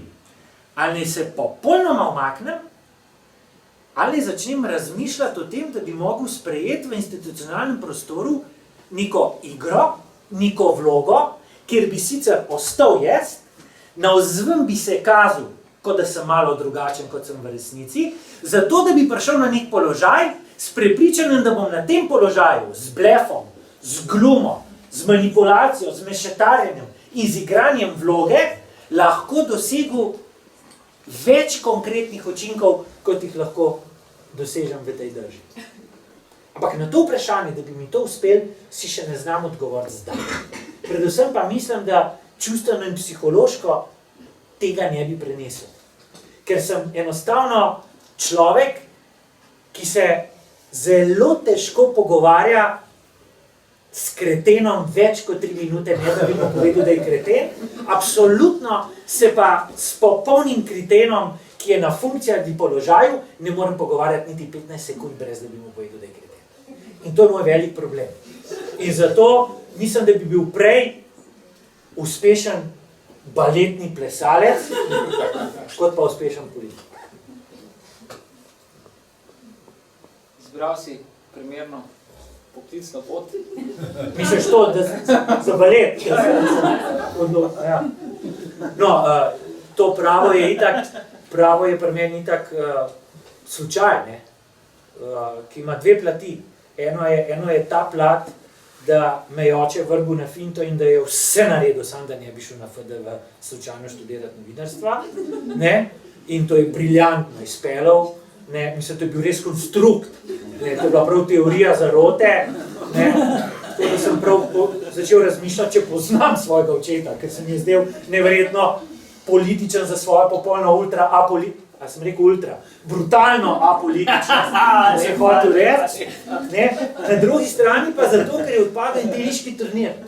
Ne? Ker so bile, igrišča so bila zalita z vodo, teniški turnir je odpadel in me je ena šolka klicala in me je spomnila, da smo se prijavili za sprejemne izpite na pravno fakulteto. Povem pa še javno, da sprejemnih izpitov na FDV nisem naredil. Ker sem bil takrat pa tako brutalno narcisoiden in samovšečen, da je bil tam v sprejemnih izpitih je bil nek tekst. In ta tekst se mi je zdel res slaboumen. In jaz sem bil že kot 20 let star prepričan, da razen mene pa Jamesa Joycea ni nobenega na planetu, ki bi znal pisati.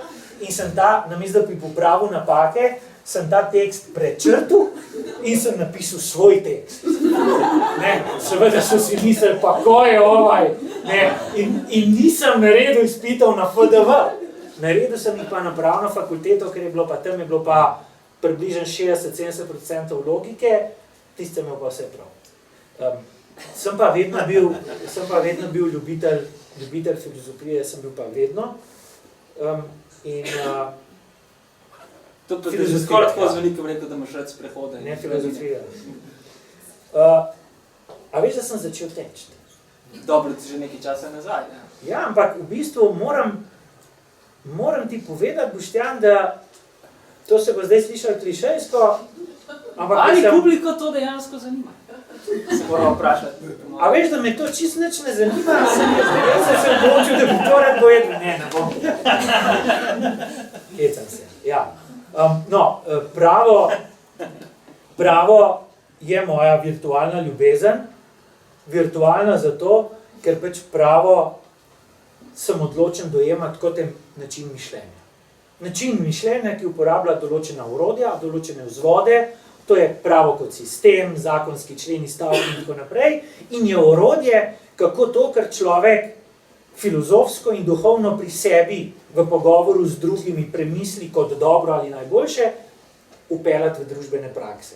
Če pa govorimo o pravu kot sistemu norm in o pravni znanosti, zame pravo ni znanost, ampak veda, disciplina. Če govorimo o pravoslovju kot načinu o pokelznu preigravanja pravnih norm in ta grobi silogizem, ne, to pretiravanje za silogistično logiko in njeno zamenjevanje za matematično logiko, ki je zame bolj življenjska, ker išče razlike med posameznimi primeri, ne tako kot pravo, samo podobnosti, da pol lahko neko normo tja utaknu na nek dejanski stan, to pravo pa mene čisto nič ne zanima. In ker me to pravo ni zanimalo, sem imel težave na fakulteti in sem zaradi tega tudi mogel od fakultete. Preigravanje norm in paragrafov mene res ne zanima. Ne. In ko človek reče, da je pristen pravnik zato, ker ne misli, ampak samo sporoča, kaj pripoveduje zakon ali zakonski člen, se pač tisto sekundo neham pogovarjati. In zato sem toliko bolj občutljiv, če mi nekdo reče, da tako ukvarjanje s pravom ni filozofija, ampak pravo. To je filozofija, to je mišljenje. Kako pa lahko misliš svet in družbo brez prava? Kako lahko misliš politiko brez prava? Kako lahko misliš moralo brez prava? Kako ne nazadnje lahko misliš zelo pomemben koncept danes, ponovno se obuja pomembnost tega koncepta, legitimnost. Kako legitimnost lahko opisuješ brez prava? Ampak ne, meni so humanisti rekli, da knjiga o legitimnosti ni filozofska knjiga. To je pravna knjiga, katero je napisal pravnik. In pravnik je lahko samo pravnik, ne mora biti. Kako se informiraš o družbi in času, ki ga živiš? Bil sem prisiljen se o tem informirati zato, ker je to postalo bistvenega pomena za nadaljevanje poklica, da ostanem v službi. V akademski službi lahko ostaneš, če izpolniš neke pogoje, nekih točkovanj. To so pa zgolj administrativni pogoji, zato se mi nimamo več univerze. Mi imamo samo nadomestek za državno administracijo v svetu, v okolju, ki mu rečemo akademsko okolje. Ampak v tem akademskem okolju vlada še mnogo bolj brutalna, golotehnokratska, birokratska, robotizirana logika človeškega vedenja, kot pa v državi. To, kar se da na uradnem okencu, v pogovoru z nekim uradnikom, še zmeniti in še približati končno odločitev življenjskosti, zdravemu razumu, vam odkrito povem, da v univerzi se to ne da več zmeniti. Na univerzi se to ne da več zmeniti. Na univerzi, povejte mi tisti, ki delate na univerzah ali pa v znanosti, če se motim, na univerzi, v akademskem okolju, ni več nobenega odstopanja od stroge administrativno-birokratske logike v Excel tabelci. Nobenega odstopanja.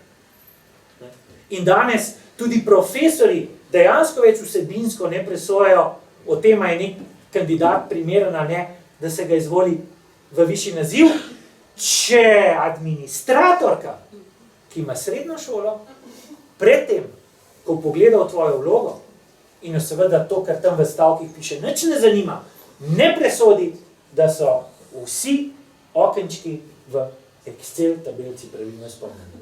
Šele ko ona tako odloči, gre zadeva naprej. In zato, da danes 5 različnih komisij na eni univerzi na koncu samo pogleda, če v zadnjem oblačku piše dovolj veliko število točk, zaradi tega postopek, ki se še vedno imenuje postopek izvolitve v naziv, traja od 6 do 8 mesecev. Samo to. Nobene vsebinske presoje kandidata ne vidiš, nič se ne pogovarjamo o znanosti, samo pogleda se, če je prava številka v zadnjem okencu. In jaz sem, moj zadnji nastop na senatu univerze, z katerega sem potem izstopil, je bil, predlagal sem, da se problem brezposelnosti od Snežilke naprej ali navzdol reši tako, da se to delo na mesto od pristojnosti profesorjev da v pristojnost hišnikov, snežilk in drugih brezposelnih oseb, ki imajo recimo vsaj osnovno šolo. Ker tudi oni znajo preveriti, če je v tistem okencu upisana ta. In so me seveda napadli, da fašistično diskriminiram snežilke. Jaz ne vem, s čim sem jih diskriminiral, če sem jih dal pristojnost, da odločajo o moje izvolitve. Torej, ko pa univerza enkrat, ni več prostor argumenta, ni več prostor premišljevanja, ni več prostor vsebinske presoje, potem pa jaz mislim, da je ta družba kulturno in civilizacijsko močno ogrožena. In paradigma se tako ostro zamenja in zarotira, da celo pomišljam na to, da smo tako daleč prišli, ko lahko intelektualno identiteto družbe, pazi zdaj, rešuje ne akademska srednja, ne srednja intelektualnosti in univerzitetno izobraženih ljudi. Ampak dnevna politika. Dnevno politiko bi lahko na neki točki uspešno morda prepričal ali pa bi dosegel vsaj razpravo, pogovor o tem, da se sprejme rešitev, ki bo vsebinsko utemeljena in pretehtana. Na univerzi to ni več možno. Bolj univerze se ne da užaliti kot s tem stavkom. Bolj kot ta univerza žali mene, me človeško bitje ne bi moglo žaliti. In to, kar delamo generacijam slovenskih mladih, na kakšen način jih upisujemo v univerze, na kakšen to, da jih zdaj zavajamo z novimi študijskimi programi, ki na eni strani jim obljubljajo lahek upis, lahek študij, prilagojen študij, sami si boste izbirali profesorje, avtorje, doma boste, bo vse nadaljavo, vse prek interneta, vrhunsko znanje, zaposljivi boste. Noben pa ne pove, da njihovi piltki, ki jih bojo na koncu dobili, ne bojo imeli nobene vrednosti. Ker na trgu dela ima vrednost samo pildek, ki je zabeležen tudi v uradnem listu in v uradnem listu piše, to je poklic. Kajti, ko nekdo razpiše delovno mesto, ne razpiše, naj se prijavijo tisti, ki so študirali nekaj v povezavi s pravom, z menedžmentom, vsi ti se prijavljajo. Ne. Na javnem razpisu piše, prijavi se diplomirani pravnik, diplomirani ekonomist, diplomirani, ne vem, menedžer, nekako se reče, diplomirani psiholog. To piše na uradnem listu. Teh ljudi, na teh univerzitetnih ustanovah, na teh visokošolskih zavodih, to bom še 1000-krat ponovil, ker se noben hoče o tem pogovarjati, razen Aleksandra Dežman. Za tednik, noben se noče o tem pogovarjati, to so nezaposljivi ljudje. Zdaj, če ti vpišeš človeka na univerzo, pa mu rečeš, lej, poklicaj te, od tega ne boš imel. Zaposlice ne boš mogel. Ampak, če boš k nam hodil se učiti, bomo mi ti spredavali najboljše filozofe, najboljše marksiste, najboljše ruske literate, zato da boš vedel. Dali ti bomo zdaj znanje, da ti ne bo treba hoditi v knjižnico, se boš doma učil, boš doma rekel, mama, jaz grem moj hobi uresničevati zdaj na fakulteto, tam te bojo to naučili, in se boš dobro počutil, ker zdaj vse veš o razsvetljenstvu. Super! Če se to mlademu človeku reče že v štartu, zdaj se on odloči, ali bo za to dal 4, 8, 10 tisoč evrov in to piše. Če mu pa ti rečeš, če mu daš pa ti nek dokument, ker piše splošne kompetence, pa pol specifične kompetence, pa mu na 3 tipkanih stranih pa ali ne navedeš, kjer vse se bo on zaposlil, mu hkrati obljubiš, da sicer zdaj to res ni poklic, ampak da je že z ministrstvom vse zmenen, da bo to rado poklic, pol pa on diplomira in mu rečeš, ti sorči, ne, veš, to ni poklic, ne, smo upali, da bo lahko poklic, ampak jebi ga se ni dal zmeniti, ne, vse drugaci pa v redu, ne. To delamo danes. To je zločin. O tem zločinu se nihče ne pogovarja. Ne minister, ne rektori, ne dekani, ne novinari, ne politiki. Nihče se o tem ne pogovarja. Mlade teramo v študijske programe, ki so jih ustanovili ljudje, da so sebi dali delovno mesto, da so dali delovno mesto svojim kolegom, profesori so na svoji lastni instituciji, poberajo denar, dajo nek študijski program, razdelijo ocene, dajo listek in s tem listkom na trgu dela nimaš kaj delati. In potem pride ekonomski neoliberalci in reče, znajdi se. A ja? Ok, znajdi se. Če bi mi že na začetku rekel, da se bo mogel znajti. Če se me pa to je prevara. Prevara je pa kaznivo dejanje. V Kazenskem zakoniku Republike Slovenije piše poslovna prevara. To je kaznivo dejanje.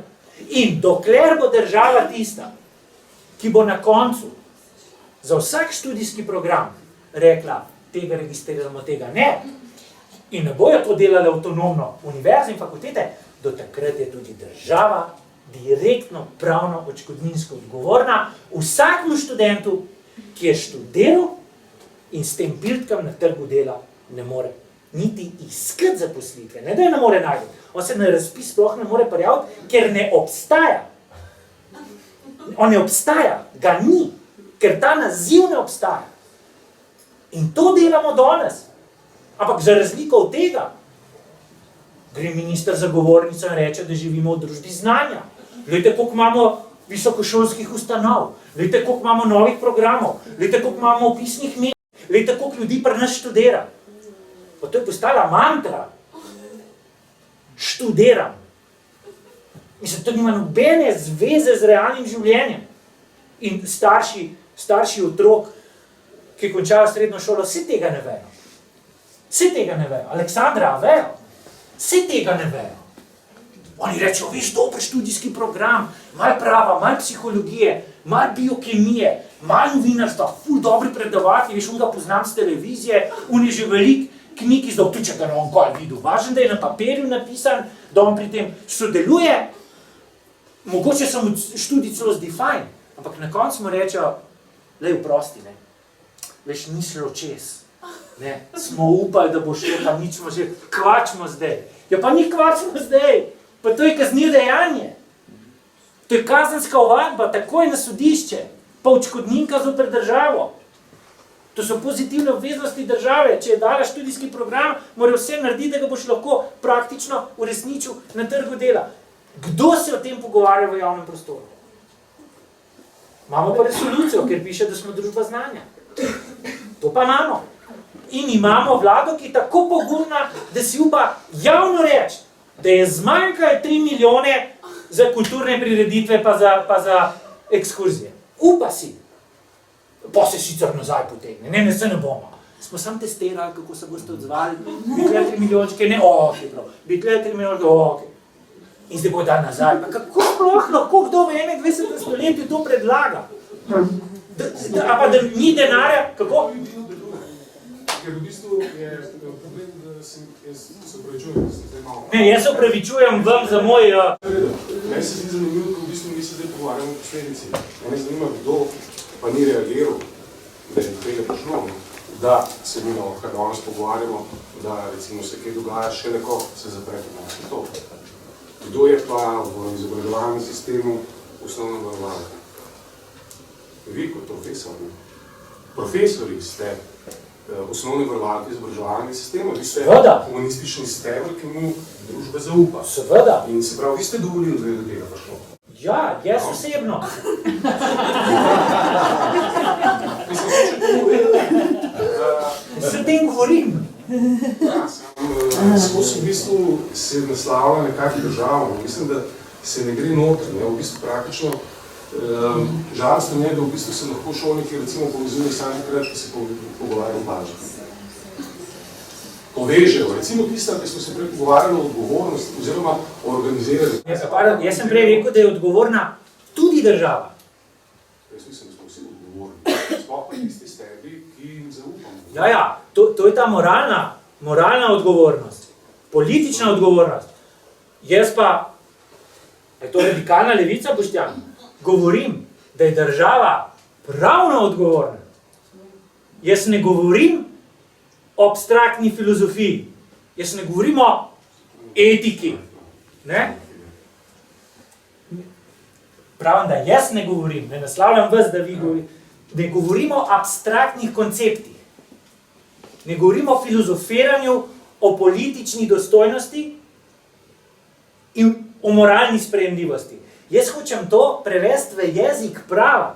Hočem reči, da obstajajo orodja, ki jih morajo pravniki pripoznati kot obstoječa orodja, da se to v institucijah oblasti tudi dokaže in doseže. O tem govorim.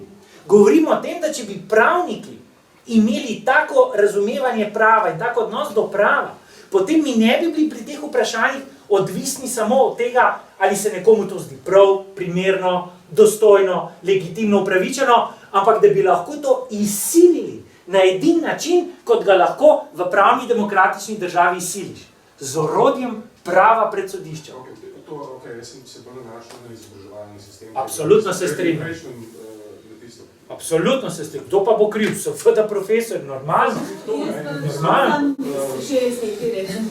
da je recimo, jaz pa kot učiteljica, recimo zelo kritično in ampak ne dosežeš nič. Enostavno, če se postaviš na stran, da kritiziraš, da pišeš, ko se uvajajo 9-letka, so bili kolegi in vse, ampak absolutno zid, nobeden ne sliš, takoj si drugačen, ne vem. Se strinjam, se zanimivo, da smo se prej pogovarjali o možnosti, ki ste nakazali, zakaj se recimo intelektualci danes ne zorganizirajo.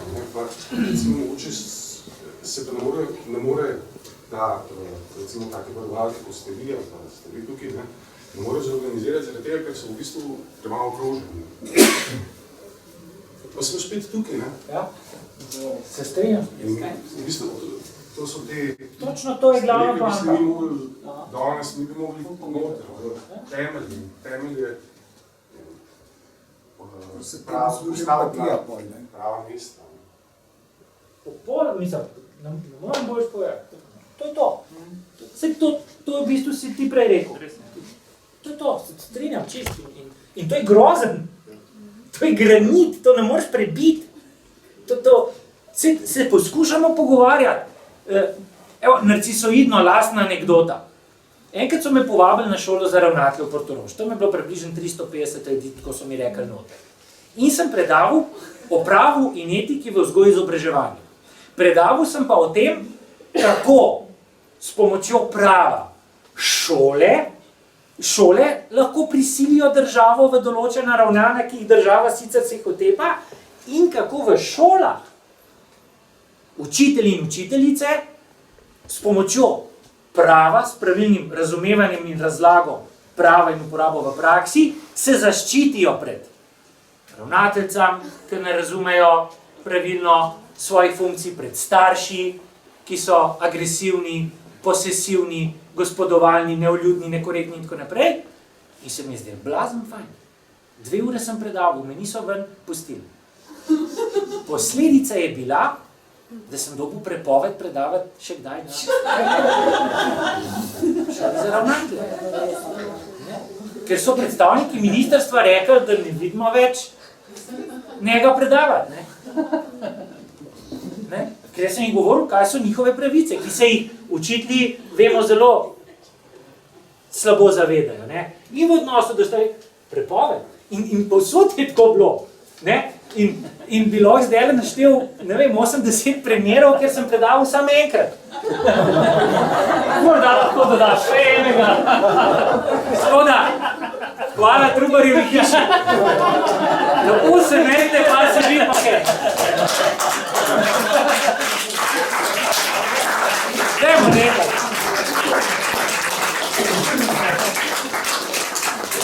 Hvala. Prosim za fotografijo, Pol. Kako? Če lahko prosim za eno fotografijo z vami. Tako da smo par? Daj, ne sam. Vse to boste pol zrezali. A veste, kva naredite? Oba fotografirite, pa mene zrežite, pa dajte Žigo Gombačko. Lahko rečem, ker je on tudi moj prijatelj. Pa tudi približno. A ja, refleksije. Problem vse tega šolstva, izobraževanja je formular, kot ste bi rekel, ker nobeden več ne gleda, kaj ti delaš, ampak sam, da izpolniš točke in da dobiš oceno, ki pa zdaj tudi našteje več v nazive, ker je zamrznjeno, leto se je odmrzne. Ampak res, nažalost je s formularji birokracijo se ubija. In tako, kot je gospod rekel, potem pa nekdo se pojavi, ki pokuka, dobroverno, dobronamerno, argumentirano in stori točno to, kar je pa za te ljudi popolnoma nesprejemljivo. Ogrozi njihov mir. Ljudje hočejo na položajih, ki so si jih ali izborili, ali namestili, mir. Oni hočejo mir. Njih ne zanima, kaj je narobe s programom, pa brati študentje, kako to zdaj približa trgu. Mir nam daj. In zdaj dokler članke pišeš, si mislijo, pa ne piše članke, to bere, sam vidim še, pa še to se mu laže, da bere, sam naslov prebere, preče, ful je bilo dobro, da se bolj je dobro počutim. Če se mora pa pogovarjati, ne, to je pa že problem. Ker pogovarjati imaš pa človeka pred sabo, ga gledaš, moraš se odzvati, ne, odziv je že statement, ne, tega pa ni. Ne, in meni je to grozljiv. Grozljiv mi je pa tudi, ali predvsem zato, ne, to je privilegij, ne. Ti imaš, jaz imam grozen privilegij, mislim, delati na univerzi, ne, resno mislim. Ja, verjamem. Jaz se tega delati na univerzi, ker tebe v razredu počakajo mladi ljudje, ki pridejo tja zato, ker jih zanima, kaj boš povedal. Ki preberejo članek ali knjigo, ker si jim ti rekel, da preberejo ta članek in knjigo. In ki ti postavijo vprašanje, ker jih zanima, kaj ti misliš o tem. Na svetu ni večjega privilegija. Ni ga večjega privilegija.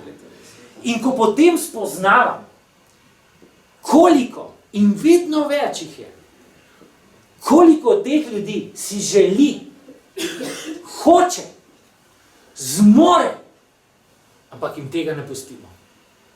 Takrat sem na robu, da bi padel v apatijo in depresijo. Ja. Ena stvar, ki samo meni, da ste omenila, ampak nismo več govorili o generacijah. Vprašaj bi mojo, a sta vidva mlada? Namreč, ali sta stara, ali sta vsred, ali gre tukaj tudi za konflikt generacij, ali ne gre. Ker meni se zdi, da gre. Izdal sem roman, pa so rekli, to si pa ti pisal v svoji generaciji, mlajši generaciji. Pa jaz sem star 42 let, siv sem. Jaz nisem mlad v tem smislu, ne? Zdaj, kdaj človek postane, neha biti mlad v naši družbi, a ima te konflikte na univerzi, ko poslušam, ali pa v novinarstvu, ali pa v kjerkoli, koliko ima to veze s pozicijami moči, ki so generacijsko pogojene? Jaz ti lahko govorim zgolj novinarsko, medijsko, ne?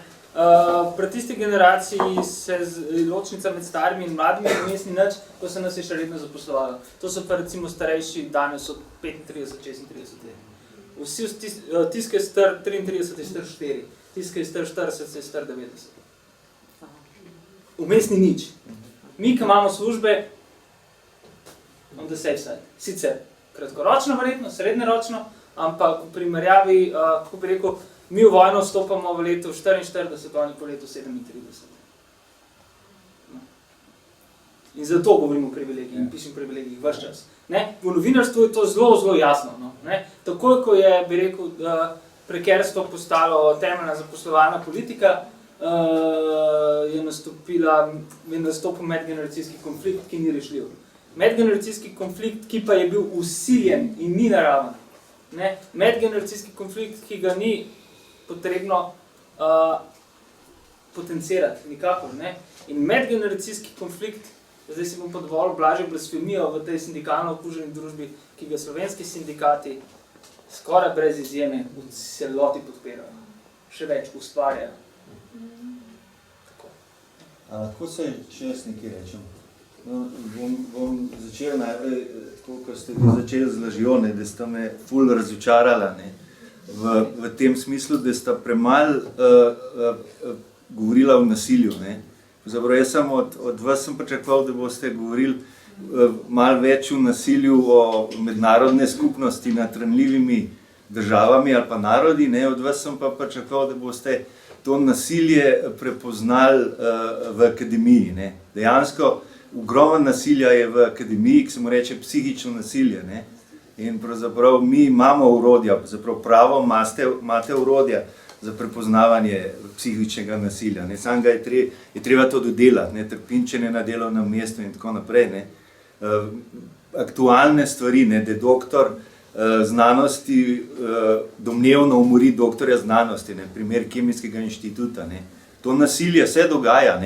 In zakaj potem nekateri taki, kot ste vi, ki imajo empatijo, ki so sočutni, ki prepoznajo pač te humane potrebe oziroma trpljenje, in ki se dogaja med ljudmi in stiske, ne, zakaj seveda ne morejo uspeti, zato ker je tega nasilja toliko. Nasilje, psihično nasilje je ravno tako močno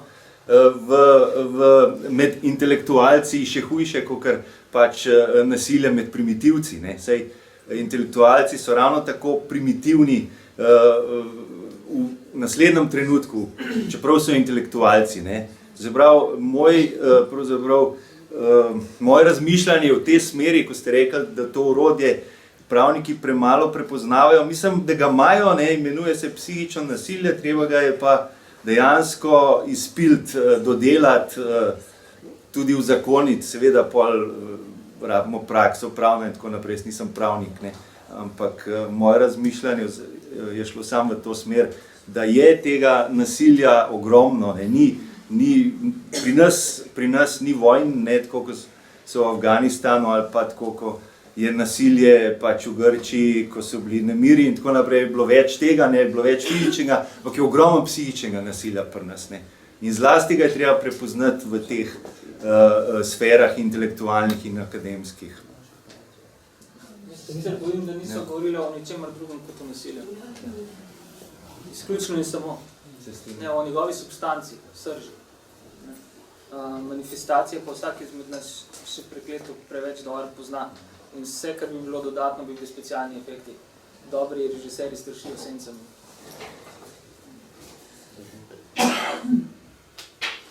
Ja, takole, ne? Takle imamo. Ajde, hvala, ste prišli.